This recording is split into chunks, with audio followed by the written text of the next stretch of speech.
ညာအိတ်ခါနီဒီအလေးချင်းလေးကိုရှောင်ပါညဘက်အေးဝဝအိတ်ထားပြီးမယ်မနက်နိုးလာရင်မလန့်ဘူးတနေ့လုံးလဲပင်ပန်းနေတယ်ဆိုရင်ဒီဗီဒီယိုကိုအဆုံးထိကြည့်ပါတကယ်တော့ညာအိတ်ခါနီလုံနေမိတဲ့အလေးအချင်းလေးတွေကအိတ်ဆက်မှုအရေးအတွေ့ကိုထိခိုက်စေနိုင်ပါတယ်အထူးသဖြင့်နံပါတ်၄ကိုလူတော်တော်များများနေတိုင်းလုံနေကြပါတယ်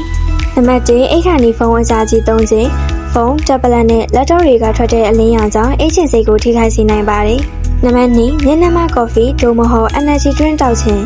ကဖိန်းတက်ကအချိန်အတော်ကြာခန္ဓာကိုယ်ထဲမှာကျန်နေနိုင်တာကြောင့်အိပ်ပျော်ဖို့ခက်ခဲစေနိုင်ပါတယ်နံပါတ်3ညအိတ်ခါနီအစာအများကြီးစားခြင်းအိတ်ခါနီအစာအများကြီးစားတာကဗိုက်မဲ့အီယာရင်ပူတာတွေဖြစ်စေနိုင်ပြီးအိတ်ချင်စိတ်ကိုထိခိုက်စေနိုင်ပါတယ်နံပါတ်4အိတ်ချိန်မမှန်ခြင်း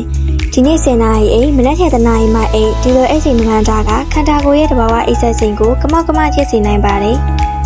ဘယ်လိုလုပ်တင်လဲအိတ်ခါနီမိနစ်30လောက်ကစပြီးဖုန်းအသုံးပြုရလျှော့ကြည့်ပါညနေပိုင်းကစပြီးကဖိန်းတက်ပါတဲ့တောက်စရာတွေကိုတက်နိုင်တဲ့လောက်ရှောင်ပါညစာကိုအိတ်ချိန်မတိုင်ခင်2နာရီ3နာရီလောက်အလိုမှစားပြီးအလွန်ကြုံမစားပါနဲ့နေ့တိုင်းအချိန်တူတူအိတ်အချိန်တူတူနိုးဖို့ကြိုးစားပါ